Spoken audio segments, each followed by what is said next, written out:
So HAVN is a new player in the PC case market, but the company comes with experience with former employees of Cooler Master, Fractal, NZXT, Sapphire and more in the ranks, which is no doubt why the HS420 jumps straight in at the high end and has genuinely innovative new features including airflow, carefully directed using glass panels and angled fan mounts, a completely flat floor and the most weird looking cable grommets that we've ever seen. But has HAVN got it all right at the first attempt? Let's find out.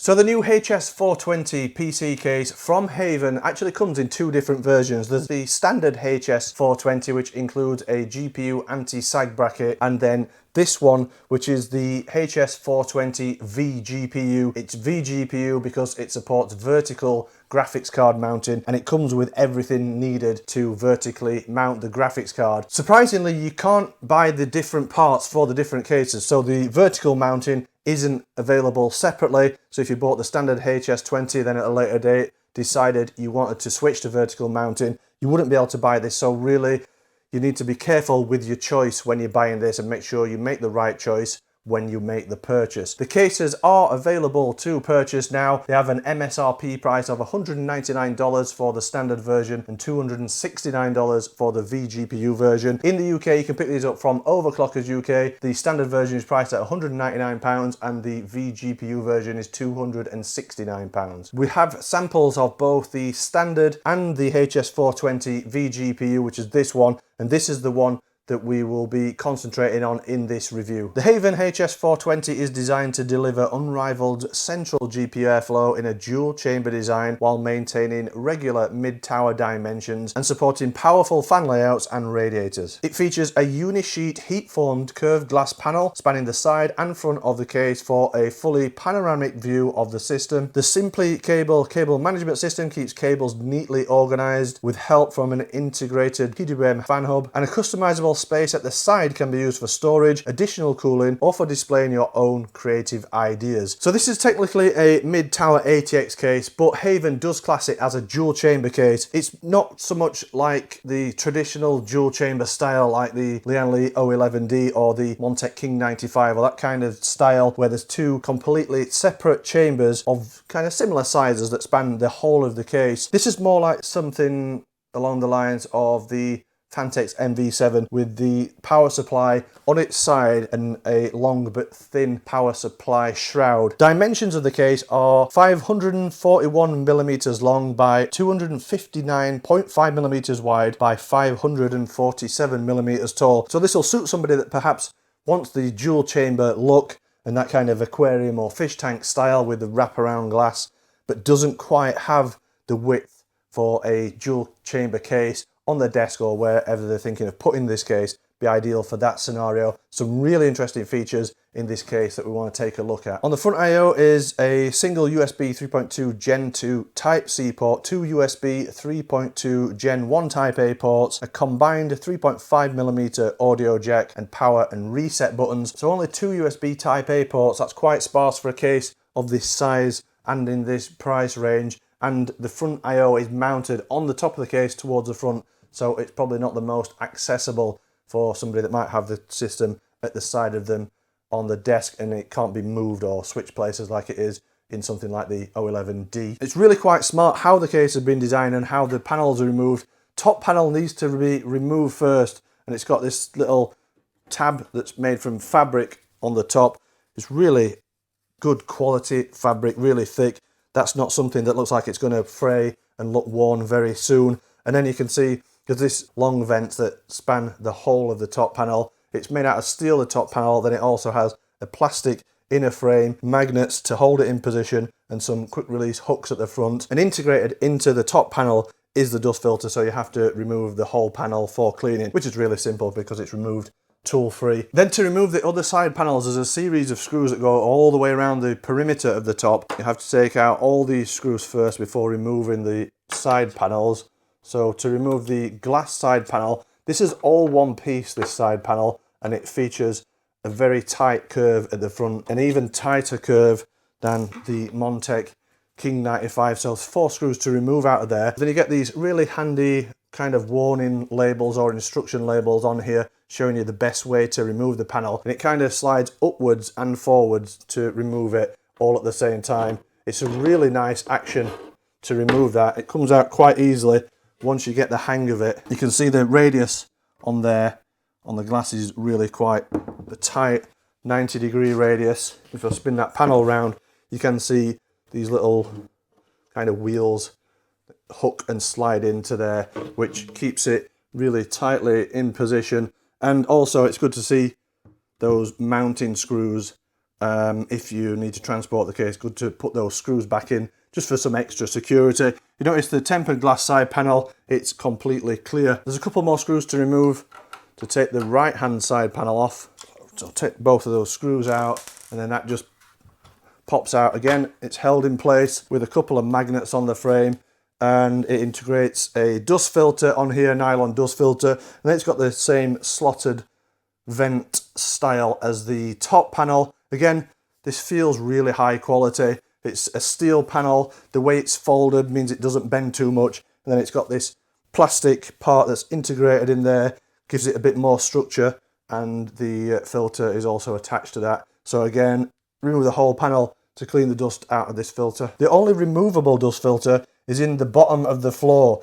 It's not too difficult to remove, but I notice it is a bit awkward to remove with one hand. If you try and pull it out with one hand in the middle, it doesn't really work, so you do have to get 2 hands and kind of pull it out from both sides. And then it slides out, and it's just a plastic frame with a nylon dust filter on. All the airflow at the bottom comes through these cutouts and vents, because the floor of the case is a solid and flat steel floor, so it would be good for putting this on a carpet. That's not going to interfere with airflow, having the completely flat, solid floor. Once you have the side, front and top panels all removed, there's one more screw to remove out of the back, and then you can also pull out the rear panel, and you can see there's a couple of vents on there. Interestingly, the bottom vent here for the bottom mounted fan has a dust filter on, because this bottom fan mount is actually designed to be an air intake. The top one doesn't have it, and then there's obviously the other cutouts for the power supply and the I/O. Another thing to mention about all these removable panels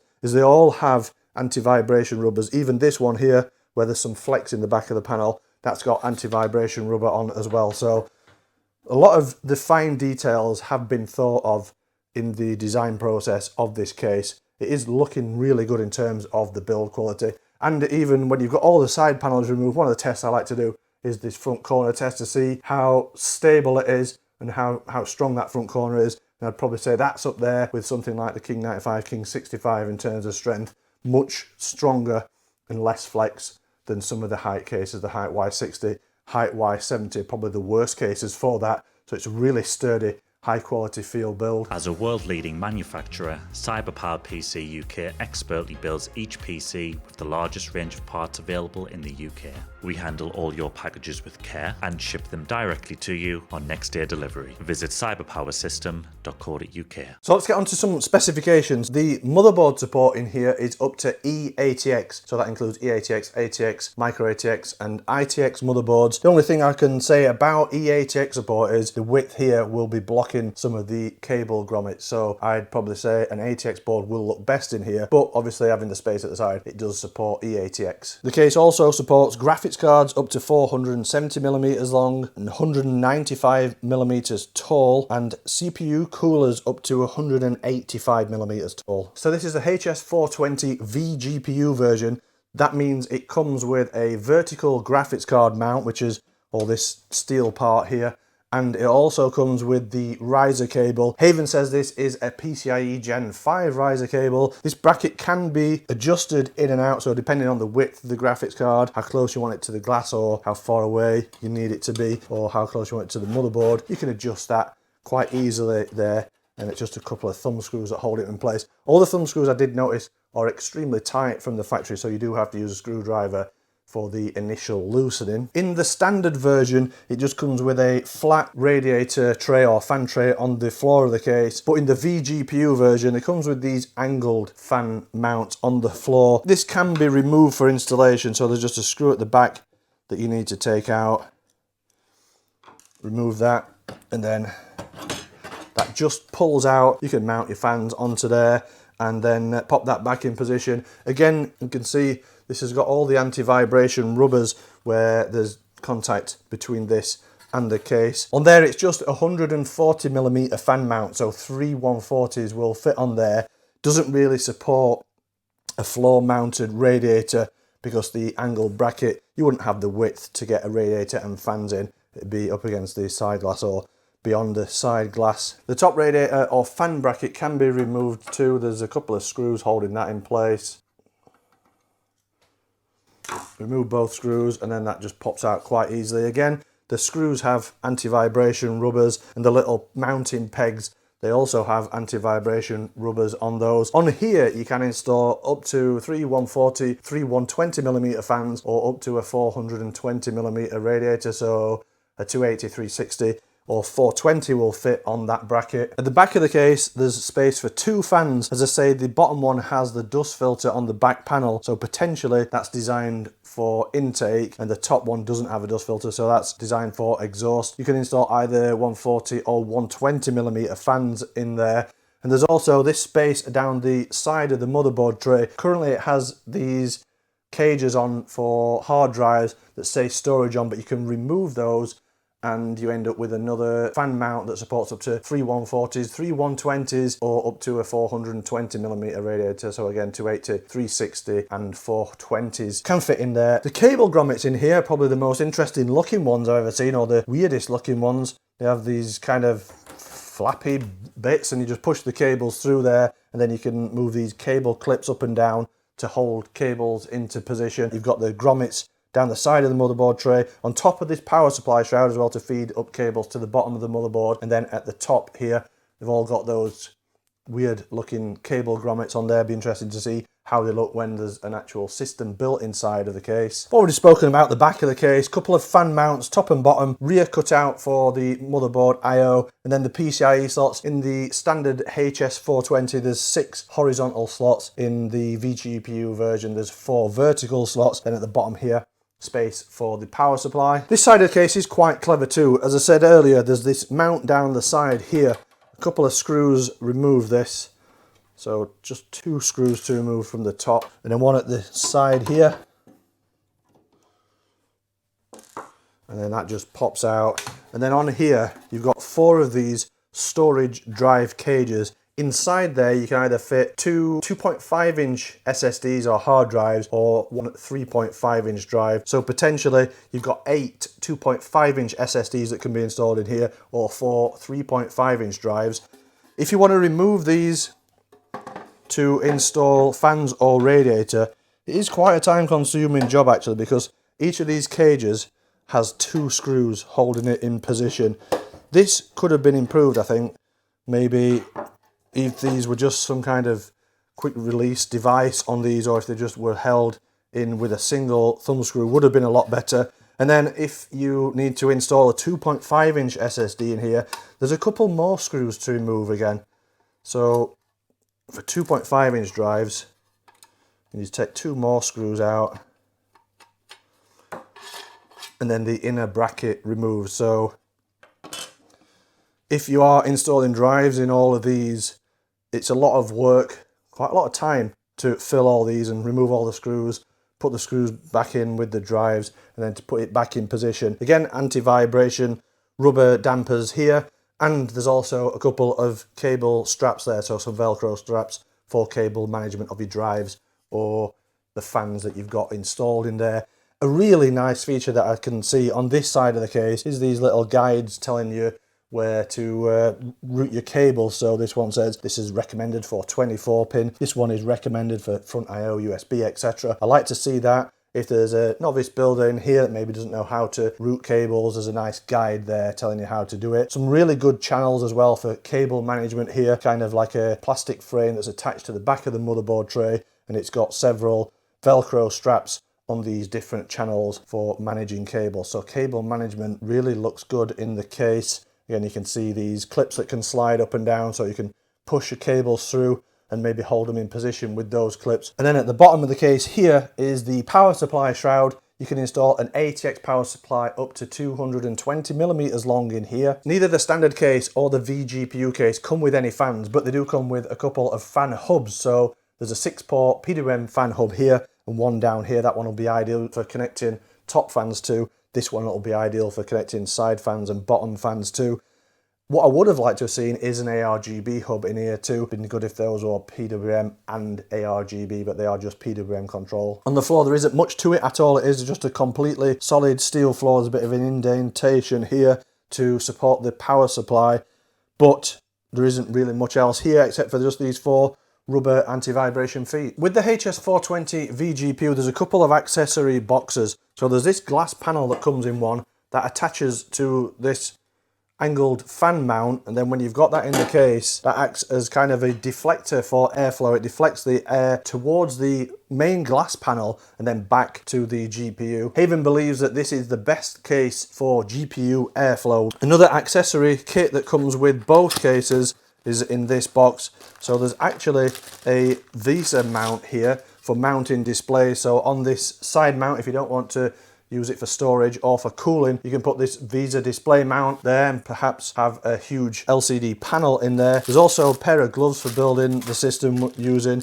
There's some additional cable clips that go on these cable grommets, and then you get the assorted screws and some zip ties. That's not quite what I expected from a case of this price. A lot of more of the high-end cases come with like a plastic box that neatly sorts all the screws. Instead, HAVN has gone for some plastic bags just with the labels on. There's also a very detailed user guide. This shows how to disassemble the case and install the system with very clear diagrams and pictures and explanations of how to do it. Very similar to the user guides that you would get with a Fractal case. If you're looking for a new chair, then you should definitely check out Booley's. I'm currently sat on their Ninja Pro gaming chair, which is one of 3 models from their gaming series alongside the Elite and the Master. So if you're looking for something new to stick in your setup that you can sit on and game and work, then I recommend definitely checking out boolies.co.uk. For the test system build, it's an Intel Core i7-14700K CPU. Motherboard is a Z790 Aorus Elite AX Ice from Gigabyte. Graphics card is a Gigabyte RTX 4080 Aero OC. There's 64GB of G-Skill Ripjaws M5 RGB DDR5 6400 megatransfers per second. Storage is a 1TB Corsair MP700 PCIe Gen 5 NVMe M.2 SSD. CPU cooler is a 360mm AIO CPU cooler. It's the Corsair IQ Link Titan 360 RX RGB. Power supply is a white Seasonic Vertex GX1200 ATX3 PCIe 580 plus gold 1200 watts. All additional case fans are Corsair IQ Link QX140s, and it's all installed inside the HAVN HS420 vGPU version. I've got some notes here about installation that I want to share with you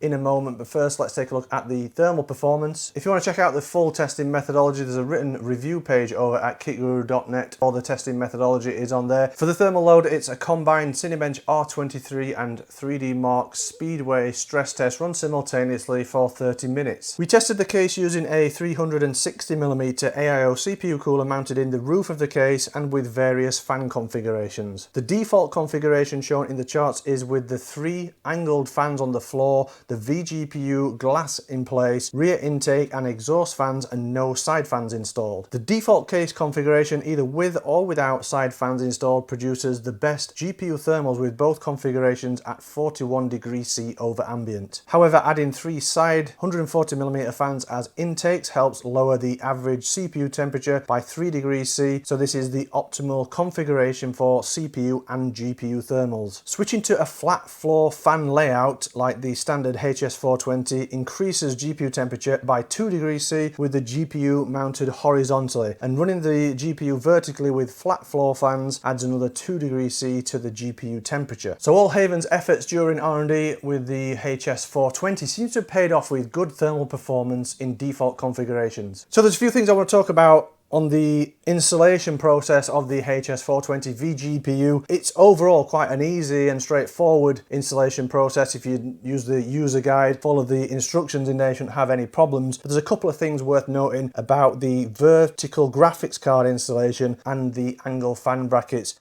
with this glass panel. I also found a bit of a compatibility issue between the case, the Z790 motherboard, the graphics card I'm using, and the Arctic Liquid Freezer 3. I originally was going to use the Liquid Freezer 360 for thermal testing, but I found that in this configuration with this hardware, it was impossible to install it. The tubing with it facing downwards actually fouled the graphics card, which meant you couldn't align the CPU block with the mounting plate to mount the cooler. So in this configuration, that CPU cooler is not compatible with this setup.